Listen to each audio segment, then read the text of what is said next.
বিএনপির ভারপ্রাপ্ত চেয়ারম্যান তারেক রহমানের নগদ ও ব্যাংকে জমা আছে ৩১,৫৮,৪২৮ টাকা।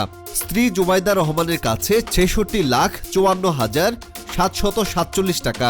ত্রয়োদশ জাতীয় সংসদ নির্বাচনে বগুড়া ৬ ও ঢাকা ১৭ আসনের প্রার্থী হিসেবে জমা দেওয়া হলফনামায় অস্থাবর সম্পদের তিনি এমন হিসাব দিয়েছেন। হলফনামায় পেশা হিসেবে তারেক রহমান রাজনীতি উল্লেখ করেছেন। স্ত্রী জুবাইদা রহমান পেশায় চিকিৎসক, মেয়ে জাইমা জার্নাস রহমান ছাত্রী। হলফনামা অনুযায়ী বিএনপির ভারপ্রাপ্ত চেয়ারম্যান আয়কর রিটার্নে ১,৯৬,৮০,১৮৫ টাকা সম্পদের হিসাব দিয়েছেন, আর আয়কর দিয়েছেন ৫,৫৭,৭১৩ টাকা।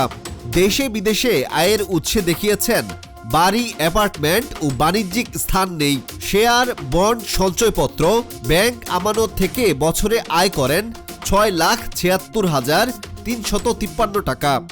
অস্থাবর সম্পদে তারেক রহমান আরও উল্লেখ করেছেন, স্টক এক্সচেঞ্জে তালিকাভুক্ত ও অতালিকাভুক্ত কোম্পানির অর্জনকালীন সময়ে শেয়ার আছে ৫ লাখ টাকার, কোম্পানির শেয়ার ৪৫ লাখ টাকার, কোম্পানি আছে ১৮,৫০,০০০ টাকার।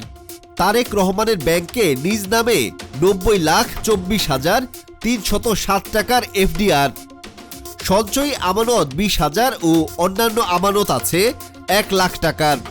স্ত্রীর নামে আছে ৩৫ লাখ টাকার এফডিআর, সঞ্চয়ী আমানত আছে ১৫,২৬০ টাকা। অর্জনকালীন ২,৯৫০ টাকা মূল্যের গয়না ও ১,৭৯,৫০০ টাকার আসবাবপত্র আছে। স্থাবর সম্পদে উল্লেখ করেছেন নিজের কোনো কৃষিজমি নেই, ২.০১ একর ও ১.৪% অকৃষি জমি আছে, যার অর্জনকালীন মূল্য ৩,৪৫,০০০ টাকা। উপহারের আবাসস্থলে জমি আছে ২.৯%। স্ত্রীর আছে যৌথ মালিকানায় ১১১.২৫% জমি ও ৮০০ বর্গফুট দোতলা ভবন, যার মূল্য অজানা। তারেক রহমান তার হলফনামায় আরও উল্লেখ করেছেন তিনি দ্বৈত নাগরিক নন, শিক্ষাগত যোগ্যতা উচ্চ মাধ্যমিক। বর্তমানে কোনো ফৌজদারি মামলা নেই। ২০০৭ সাল থেকে তার নামে ৭৭টি মামলা করা হয়েছিল, যার কোনোটি থেকে খালাস, কোনোটি প্রত্যাহার, কোনোটি খারিজ, কোনোটি থেকে অব্যাহতি পেয়েছেন।